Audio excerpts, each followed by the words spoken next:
अल्लाहू अल्लाहू अल्लाहू अल्लाहू अल्लाहू। ये ज़मीं जब न थी, ये जहां जब न था, ये ज़मीं जब न थी, ये जहां जब न था। बिस्मिल्लाहिर्रहमानिर्रहीम।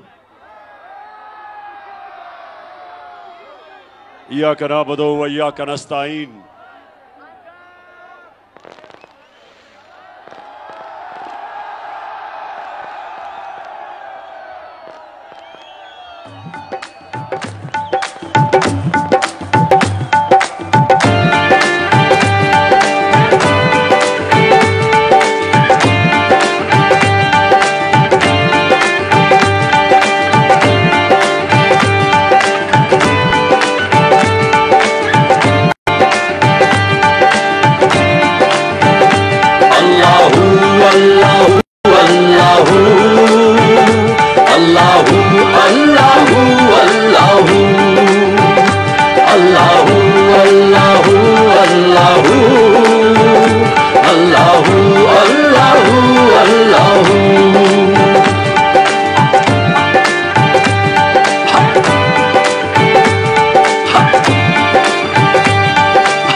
हेलो जी टेक्सला,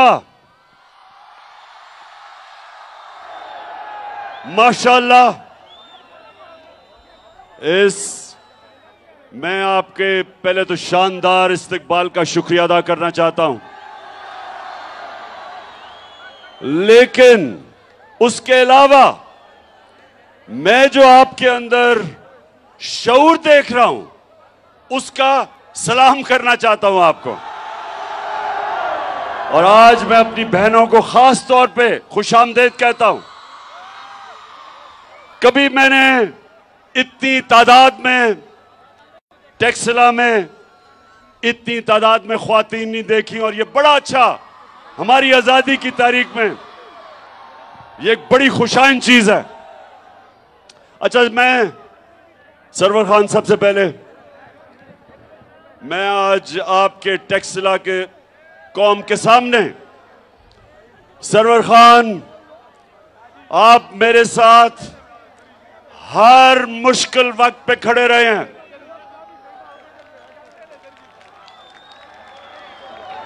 धरने में आप खड़े रहे, और जब लोगों के ज़मीर का सौदा हो रहा था, लोटे बनाए जा रहे थे,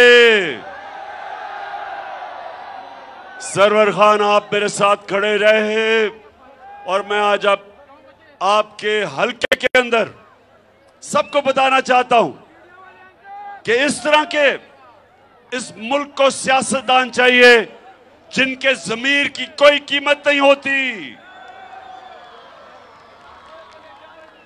अच्छा टेक्सला, मैं सबसे पहले तो मैं जरा आज इस अमरीकी इंपोर्टेड उनके गुलामों की हुकूमत को एक मैसेज पहुंचाना चाहता हूं।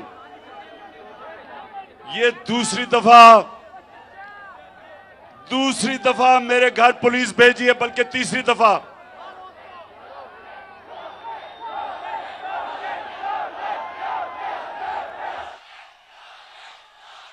तो इंपोर्टेड हुकूमत सुन लो, ये बजाय ये धमकियां देने के पकड़ के जेल में डाल ही दो।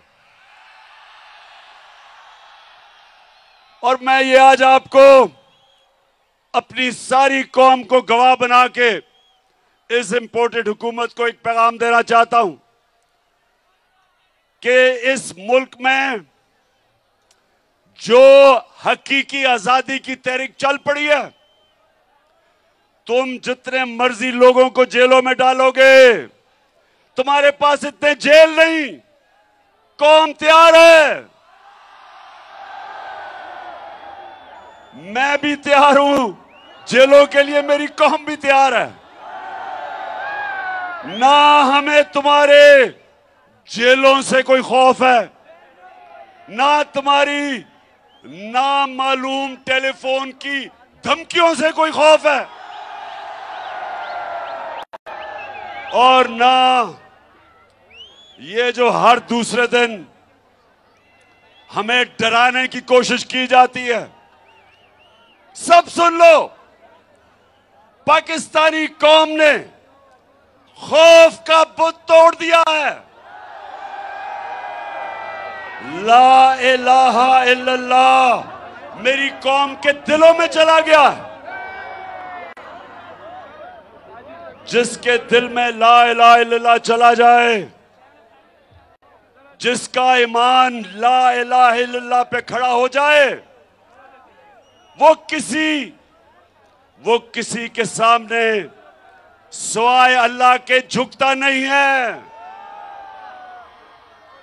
तो ये कौम आज तैयार है, मेरी कौम तैयार है। पहले बताओ, टैक्सला तैयार हो?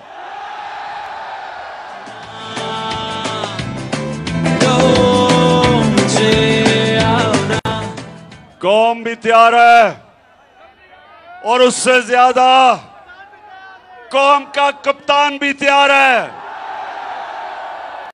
जेल तो छोटी सी चीज है हमारे लिए, कौम का कप्तान अपनी हकीकी आजादी के लिए अपनी जान की कुर्बानी देने के लिए तैयार है। फिर से तू अड़ जा, फिर से तू डट जा, फिर से वो बल्ला घूम। अच्छा, अब जरा टैक्सला बाशऊर लोग हो, आप जरा गौर से मेरी बात सुने। हुकूमत ने आज ये जो इंपोर्टेड हुकूमत है, मैं इनको ये कहता रहा कि ये अमेरिकी साजिश के तहत आए, और मैंने 28 मार्च को एक मुरासला दिखाया सारी कौम को, जिसके अंदर साजिश वाज़ेह थी। कि साजिश क्या थी?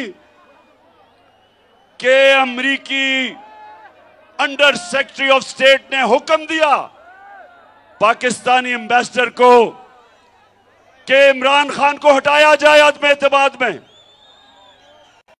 और उसके बाद उसने ये भी कहा कि अगर इमरान खान को हटा दिया अपने अदम एतमाद में, और अगर तुम चेरी ब्लॉसम को ले आए तो माफ कर दिया जाएगा पाकिस्तान को। अब डीजल पे बाद में आता हूं, डीजल पे सुने जरा, डीजल पे बाद में आता हूं। तो उस टैक्सला उस मरासले में क्या था? उसमें उन्होंने कहा कि इमरान खान को हटाना पड़ेगा, और उसमें उन्होंने ये कहा कि अगर इमरान खान को हटा गया तो पीछे तो अचकन पहन के शहबाज शरीफ इंतजार कर रहा था। तो उन्होंने कहा कि अगर वो हटा दिया गया तो हम माफ कर देंगे। अच्छा, अब टैक्सला सुनो जरा क्या हुआ। मैं सारी जगह मुरासला लेके दिखाया, भी नेशनल सिक्योरिटी काउंसिल में लेके गया, मैंने असेंबली में भिजवाया, स्पीकर ने चीफ जस्टिस को भिजवाया, उसके अलावा प्रेसिडेंट ऑफ पाकिस्तान ने चीफ जस्टिस को भिजवाया कि इंक्वायरी होनी चाहिए। अच्छा, ये जो इंपोर्टेड हुकूमत थी, ये बार बार कहें कि कोई मुरासला नहीं है, इन्होंने कहा कि कोई खत नहीं है, और इनकी जो सबसे बड़ी स्पोक्स पर्सन मरियम, उसने कहा ये झूठ है। तो अब अच्छा, इनके साथ मीडिया भी मिल गया, इनके जो लिफाफे वाले पैसे लेके जमीर बेचने वाला जो मीडिया के लोग थे, उन्होंने भी कहा मुरासला नहीं है। फिर क्या हुआ? और मीडिया इनके कंट्रोल में, मीडिया में जो हमारी हिमायत करता है उनको धमकियां, सोशल मीडिया के ऊपर पकड़ के नौजवानों को जेलों में। तो इन्होंने कहा कि जनाब कोई मुरासला नहीं है, और वो दब गया। अब मैं चेरी ब्लॉसम साहेब आपका शुक्रिया अदा करता हूं, और मरियम जो सच नहीं बोल सकती, आपका भी शुक्रिया अदा करता हूं कि इन्होंने मुरासले को उठा दिया। अब मुरासले साइफर को इन्होंने उठा दिया, और शुक्र कि सारी कौम को अब सबके सामने आ गया कि वो वाकई जो मैं कह रहा था वो सच है। अब नहीं, नया ड्रामा हो रहा है। मेरी बात सुनो, नया ड्रामा क्या है कि वो जी साइफर गुम गया है।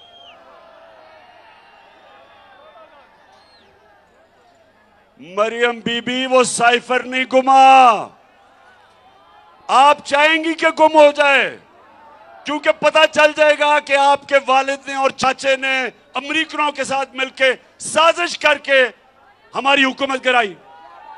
आप चाहेंगी, लेकिन अगर आप अपने फॉरेन ऑफिस से पूछे तो कॉपी पड़ी हुई है, वहां मास्टर कॉपी फॉरेन ऑफिस में है।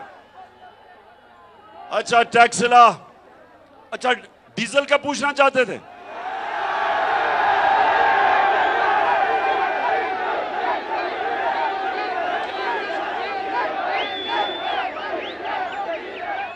डीजल का अब ये हुआ क्या है?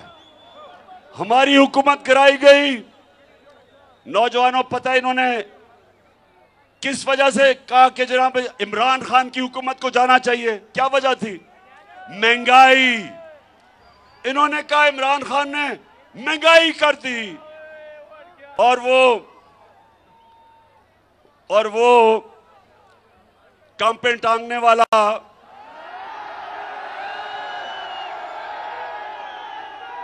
उसने महंगाई मार्च कर दी। वो महंगाई मार्च बेचारे सिंध के गरीब लोगों के पैसे के ऊपर उसने करोड़ों रुपया खर्च करके इस्लामाबाद पहुंच गया महंगाई मार्च पे। लेकिन लोगों को सिर्फ याद आया, एक नया लफ्ज उसने निकाला, कांपे टांग रही है। तो इन्होंने महंगाई, कि जी महंगाई कर दी इमरान खान ने। तो अब टैक्सला 5 महीने के अंदर इस मुल्क में 50 साल के बाद सबसे ज्यादा महंगाई हुई है। जिन जिन के घरों में बिजली के बिल आए हैं, बिजली दुगनी से भी बढ़ गई है। गैस सर्दियों में 250% बढ़ने वाली है। आटा जो 55 किलो का 55 रुपए का 1 किलो था, 55 रुपए किलो आटा हमारे दौर में आज 100 रुपए से ऊपर निकल गया। हमारे जमाने में आलमी मंडी में तेल हमारे जमाने में $100 से $115 पे था, और हमारे जमाने में पेट्रोल की कीमत 150 रुपए लीटर थी, और फजलुर रहमान की कीमत 145 रुपए लीटर थी।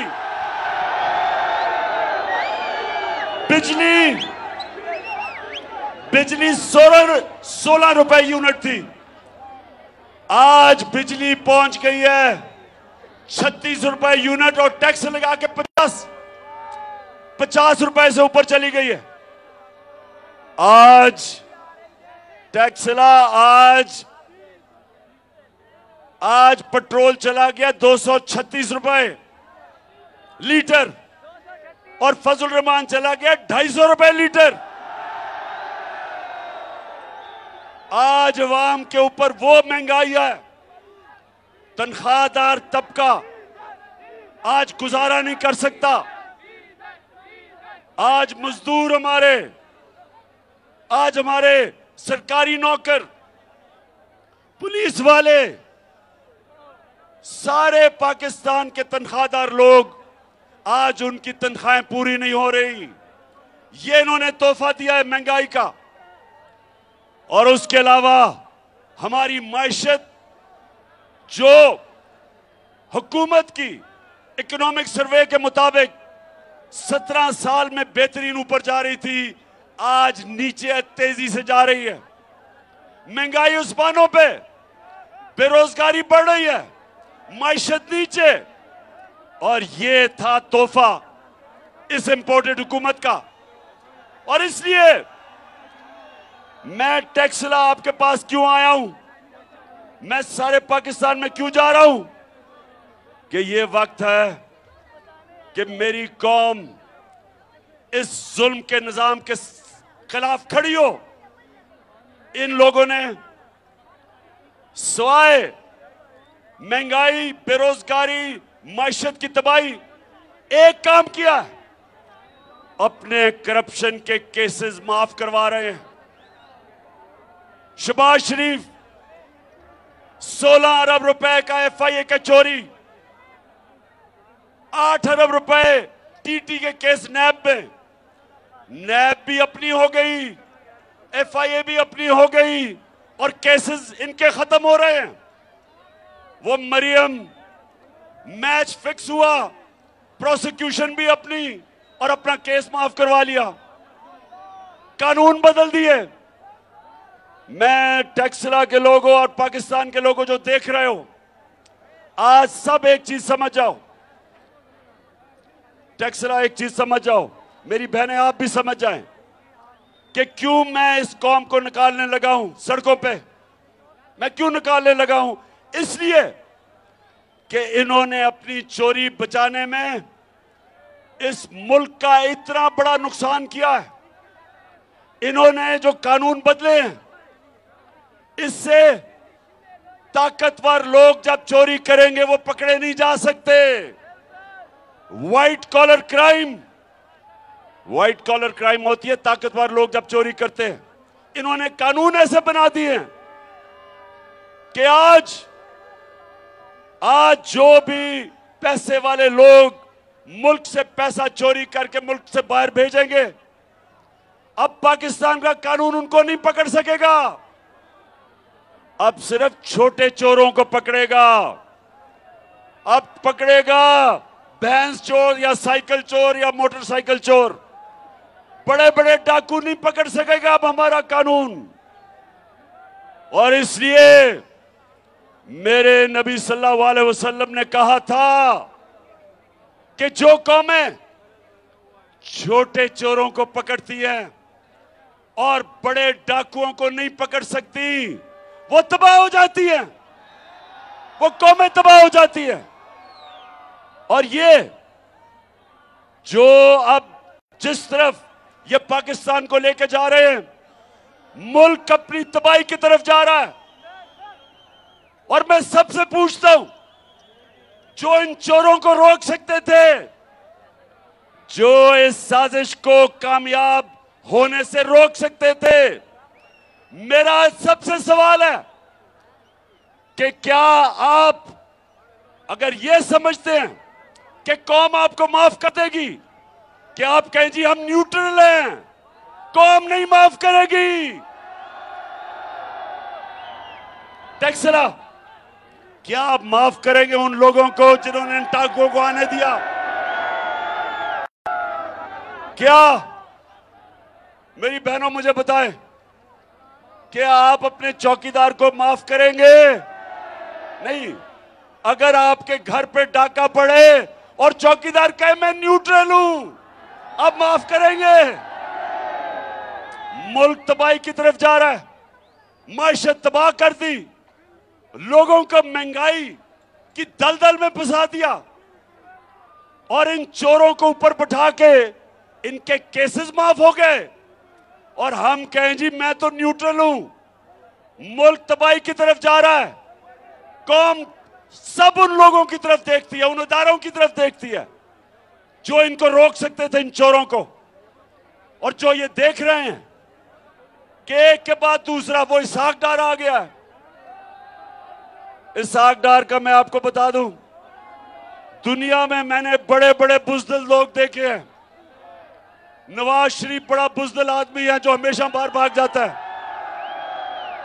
मुल्क में पैसा चोरी करने आता है और जैसे ही कोई इसको पकड़ने लगता है बाहर भाग जाता है, फिर एनआरओ लेके वापस आ जाता है।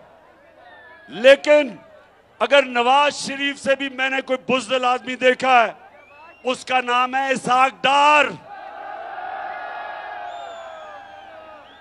जो वो बिलावल कहते हैं ना, कंपे टांगती हैं, वो डार की कंपे टांगती है।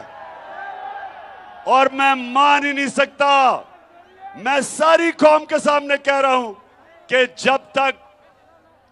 जब तक इससे डील नहीं हुई और इसको ताकतवर हलकों ने इसको एनआरओ की डील नहीं दी, उन्होंने इसको दिलासा नहीं दिया कि फिक्र ना करो तुम्हें नहीं पकड़ा जाएगा, तब तक वो गीदड़ कभी नहीं आ सकता था पाकिस्तान।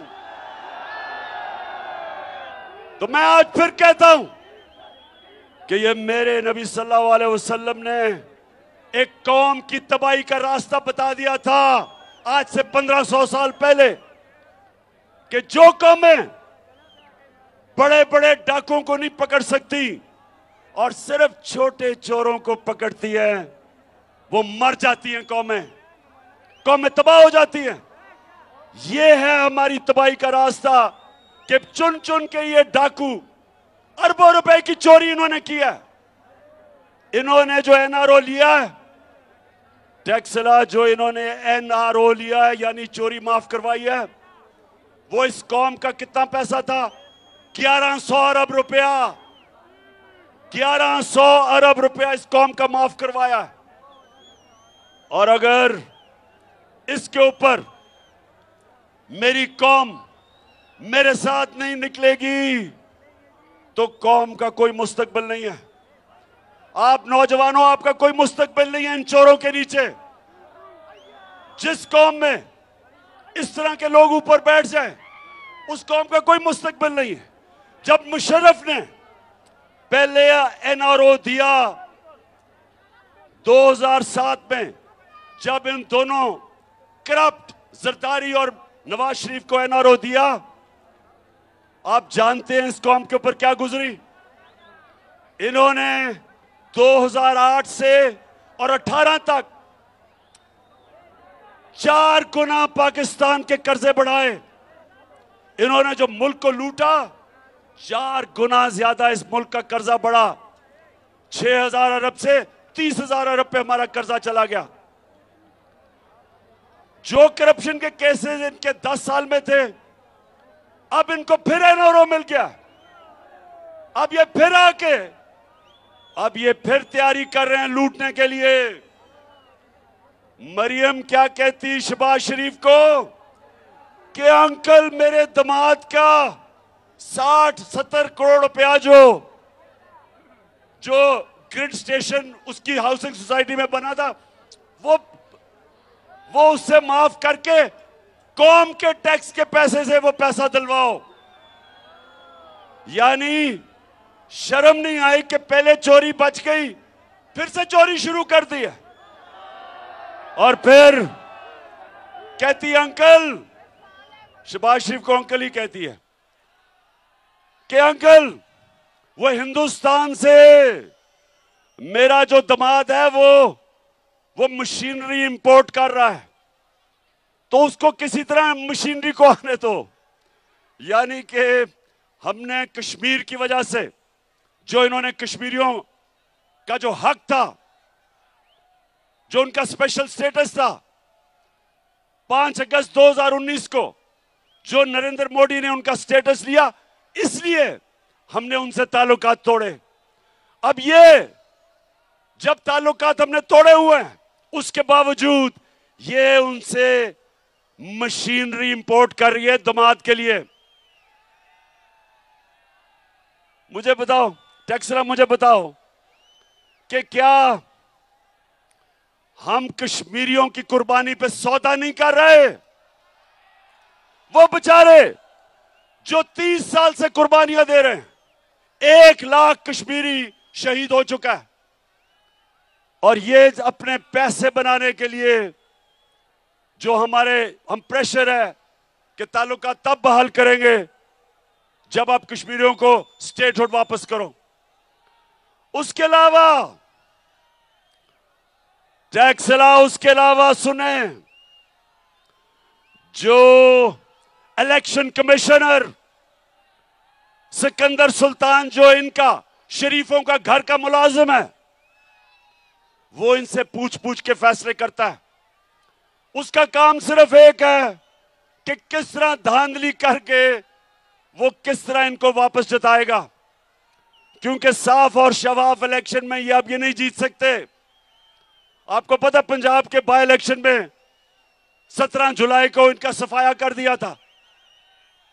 तो इसलिए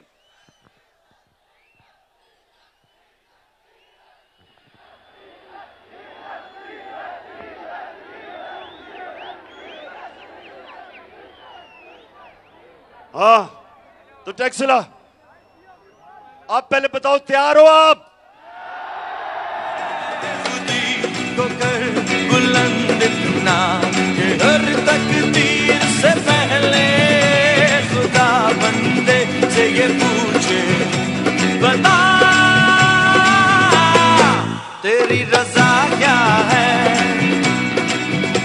खुदी तो कर बुलंद इतना कि हर तकदीर से पहले खुदा बंदे से ये पूछे, बता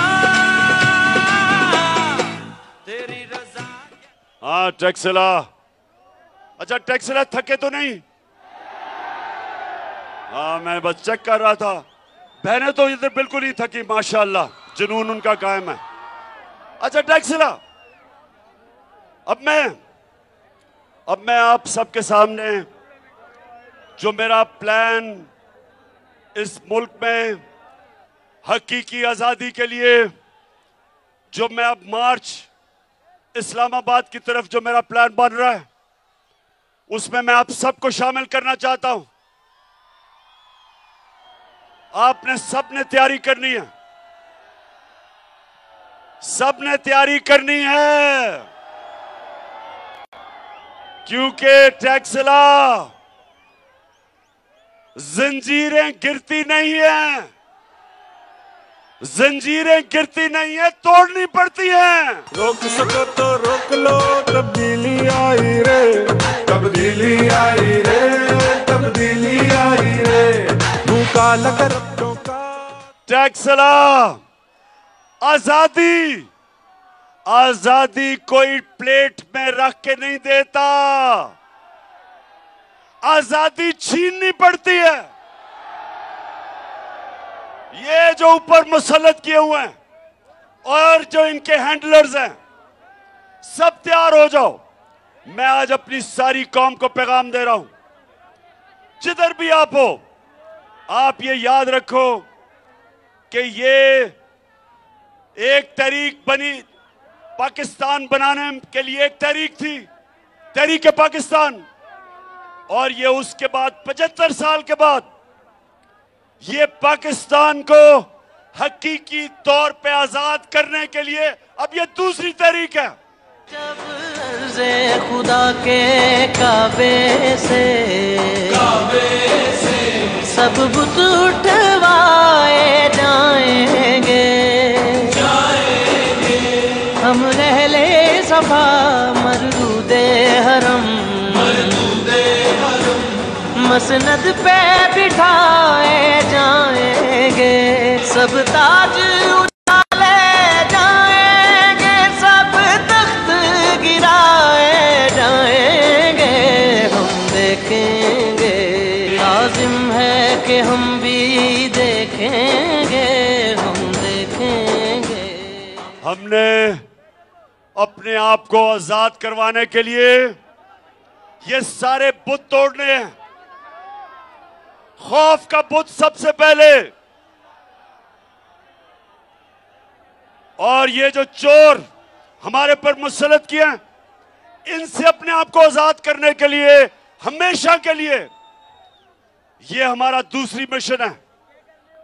और तीसरी चीज, मुल्क में, सुन लो टैक्सिला, कानून की बालादस्ती कायम करने के लिए, जिसको कहते हैं रूल ऑफ लॉ, इंसाफ लाने के लिए। आज तक क्यों नहीं इंसाफ आया? क्यों नहीं इंसाफ आया आज तक पाकिस्तान में? क्योंकि ताकतवर अपने आप को कानून के नीचे नहीं लाना चाहता, वो अपने आप को कानून से ऊपर रखना चाहता है। मेरे नबी सल्लल्लाहु अलैहि वसल्लम के पास जब लोग आए और उन्होंने कहा कि ऐ नबी, एक कुरैश की लड़की को चोरी करने पर सजा मिल गई है। उन्होंने कहा कुरैश की लड़की को चोरी के ऊपर सजा मिल गई है, तो नबी इसको माफ कर दें। तो मेरे नबी सल्लल्लाहु अलैहि वसल्लम ने कहा कि मेरी अगर बेटी भी होती उसको भी मैं सजा देता, कानून के ऊपर कोई नहीं। यानी रूल ऑफ लॉ। जो कौम, पाकिस्तानियों सुन लो, कौमें जो खुशहाल हैं, कौमें जो तरक्की कर रही हैं, उन सारी कौमों के अंदर कानून की बालादस्ती है। और जो कौमें गरीब हैं, जो कौमें इस वक्त गुर्बत में फंसी हुई हैं, महंगाई में, वो कौमें जिनसे लोग तरसते हैं मुल्क से बाहर नौकरियां लेने जाने के लिए, वो सारी कौमों के अंदर यही है जो आज पाकिस्तान में है। अमीर के लिए एक कानून, वो चोरी करे तो एनआरओ, और गरीब चोरी करे तो जेल में। वो सारी कौमों का मसला ये है कि ताकतवर कानून के नीचे नहीं आना चाहता। जो भी मुल्क का ताकतवर है वो अपने आप को कानून से ऊपर समझता है, इंसाफ नहीं आने देता, इंसाफ नहीं होने देता। तो टैक्सिला के नौजवानों, इसलिए अल्लाह ने हमारे ऊपर जहाद फर्ज की हुई है। सुन लो टैक्सिला, हमारे ऊपर अल्लाह ने जहाद फर्ज क्यों की है? उसने जहाद क्या है कि जुल्म का मुकाबला करना है, नाइंसाफी का मुकाबला करना है, इसको जहाद कहते हैं। आपने जुल्म के बुत के सामने सर नहीं झुकाना। आपने जालिम से खौफजदा नहीं होना, क्योंकि अगर आप जुल्म के सामने नहीं खड़े होंगे, माशरे में जुल्म बढ़ जाएंगे। जब आप जालिम का मुकाबला करते हैं, आप अपने ऊपर से आपको जुल्म से आजाद कर देते हैं। यह हकीकी आजादी की तहरीक दरअसल मेरे मुल्क के मुस्तकबिल की तहरीक है।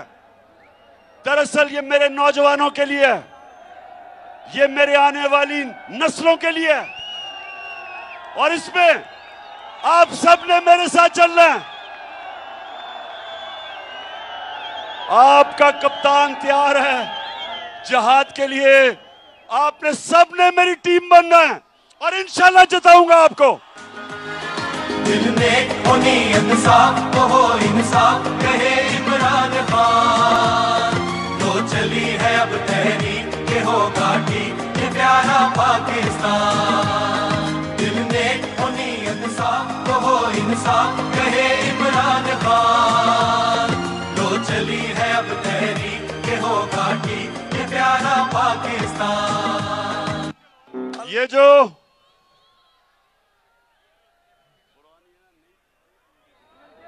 अच्छा टैक्सिला, मैं सिर्फ आपको बताना चाहता हूं, मैं सिर्फ अब आपको वीडियो दिखाना चाहता हूं कि कितना बड़ा जुल्म हुआ है मुल्क से। अभी देखना, और ये क्या है, ये वीडियो क्या है, क्योंकि अभी उन्होंने मरियम को बरी कर दिया कि जी उसने कोई बेचारी बेकसूर है। अब जरा ये वीडियो देखें और मैं इसमें आपको सिर्फ ये बताना चाहता हूं कि कैसे जालिम के लिए एक कानून, ताकतवर के लिए एक कानून और बेचारे गरीब लोगों के लिए दूसरा कानून। ये जरा दिखाएं। है कि आपको ये प्रॉपर्टी आप ले सकते हैं कि आपने मे फेयर के अंदर जो आपकी 4 अपार्टमेंट्स हैं उनकी 1 अरब से ज्यादा, 1 अरब रुपए से ज्यादा उनकी कीमत है। अब 4.5 अरब तक पहुंच गई है उनकी कीमत। आपने अपनी जो टैक्स में टोटल आमदनी बताई है 94 में 1.5 लाख रुपए है। मुझे ये बताएं कि आपने अरबों रुपए की मे फेयर में प्रॉपर्टी खरीदी कैसे?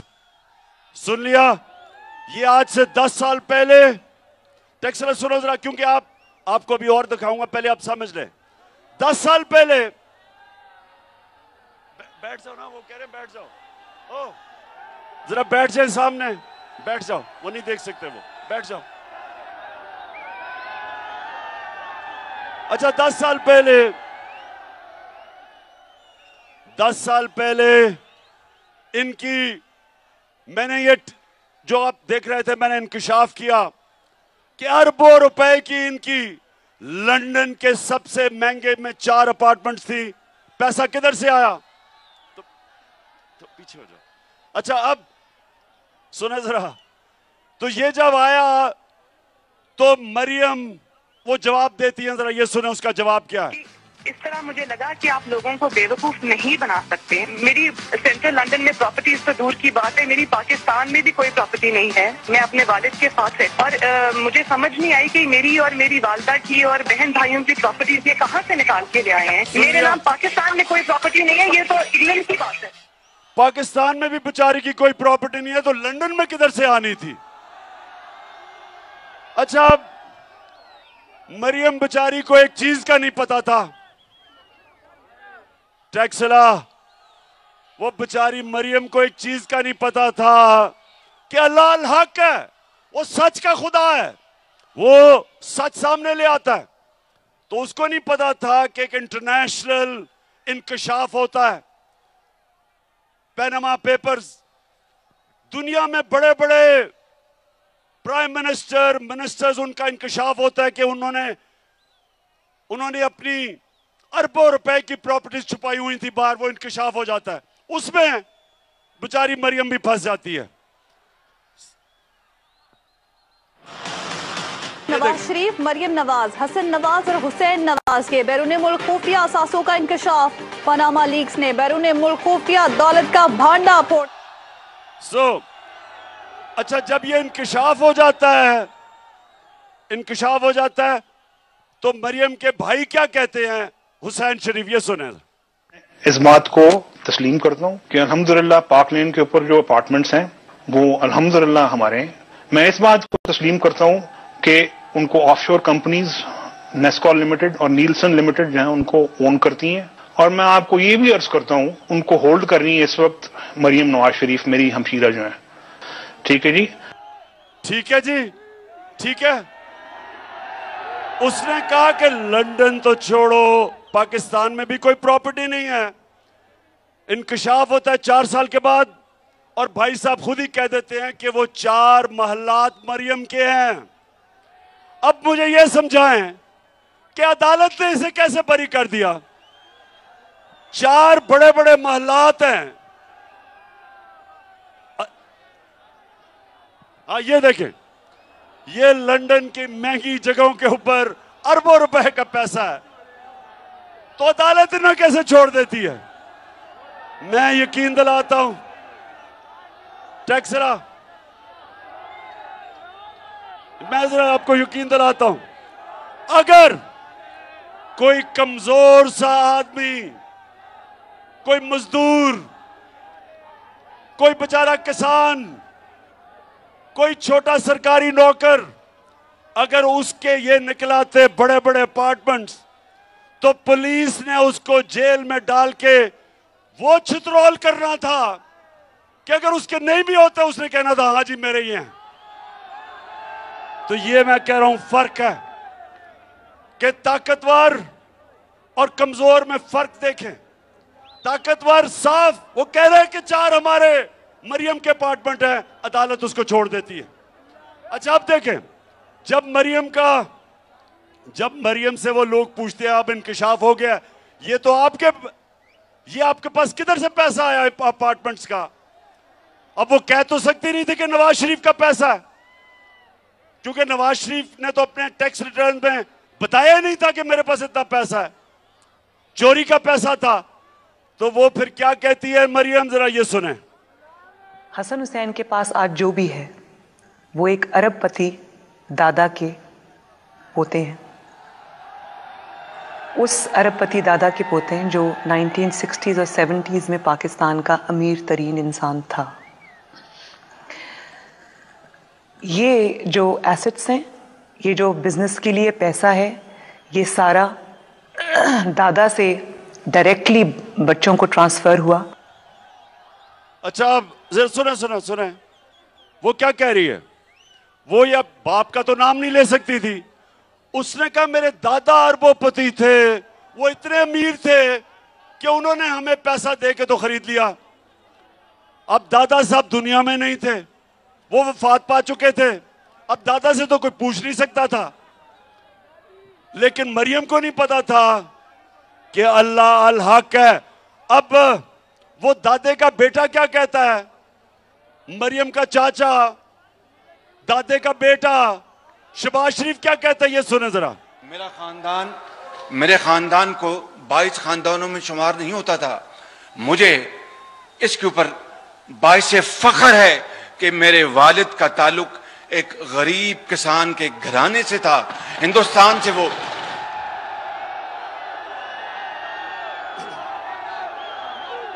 अच्छा अब टैक्सला, मैं जो आपको समझा रहा हूं आपको समझ आ गई कि पैसा चोरी करो पाकिस्तान से, बड़े बड़े महल्लात खरीद लो बाहर, उसके बाद डील करो, एनआरओ ले लो, वहां से वापस आ जाओ,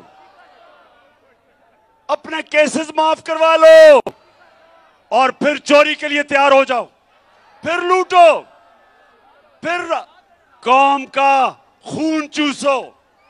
और उसके बाद जब भी इनको खतरा होगा, मैं आपको यकीन दिलाता हूं कि ये सबसे पहले बाहर भागेंगे।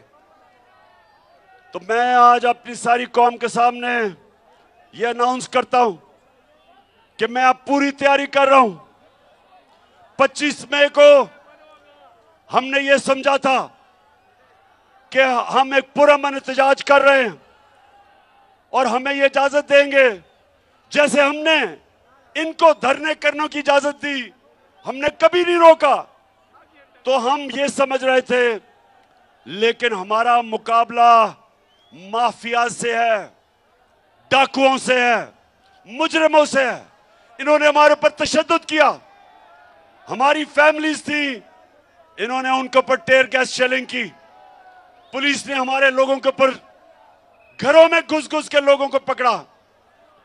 तो आज कप्तान तैयारी कर रहा है, राना सनाउल्लाह और शहबाज शरीफ तैयार हो जाओ।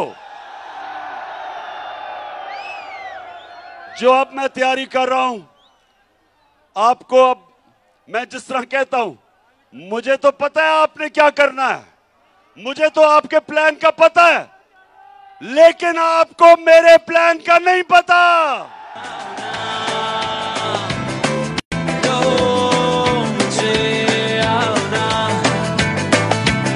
लड़ो मुझे, मेरे दिल में देखो आग, मुझको दिखता अपना ख्वाब, तुमको लगता हूं मैं क्या। हाँ टैक्सला, जो अब तैयारी हो रही है, इंशाल्लाह मैं आपके सामने पेशन गोई कर रहा हूं। पहले ये जो मैं तैयारी कर रहा हूं, मैंने सारी अब इनकी सारी जो प्लानिंग है उसके मुताबिक तैयारी कर रहा हूं। वो अभी मैं आपको नहीं बताऊंगा, मैं पहले अपनी तैयारी कर रहा हूं और फिर एकदम कॉल दूंगा। आप सब सबने तैयार होना है, सबने तैयार होना है और इंशाअल्लाह अपने मुल्क को हम हकीकी तौर पे आजाद करेंगे। और तब जब कानून की बालादस्ती कायम होगी, जब कानून की हुक्मरानी होगी, जब अदल और इंसाफ होगा, इंशाअल्लाह तब ये पाकिस्तान जो कायदे आजम ने पाकिस्तान का जद्दोजहद की थी और इलामा इकबाल ने ख्वाब देखा था, इंशाअल्लाह उस पाकिस्तान की तरफ हमारा तब सफर शुरू होगा जब इस मुल्क में अदल और इंसाफ का निजाम लेके आएंगे, जिस पे जो निजाम मेरे नबी सल्लल्लाहु अलैहि वसल्लम ने मदीना की रियासत में कायम किया था। पहले इंसाफ आता है, फिर खुशहाली आती है। खुशहाली इंसाफ के बगैर नहीं आती। और अगर चोरों को आप मुल्क के ऊपर बैठा दें तो वो मुल्क तबाही की तरफ जाता है। तो इसलिए सबने मेरी कॉल की इंतजार करनी है, ज्यादा देर नहीं है, प्लानिंग पूरी कर रहा हूं और इंशाअल्लाह इस बार ये जो मार्च होगी, इंशाअल्लाह इस मुल्क को एक अजीम कौम बनाएंगे। वो कौम बनाएंगे जो इंशाअल्लाह हर पाकिस्तानी, ये दिन आएगा जब दुनिया में हरा पासपोर्ट लेके जाएगा, लोग उसको इज्जत करेंगे, इज्जत सी नजर से देखेंगे। पाकिस्तान जिंदाबाद।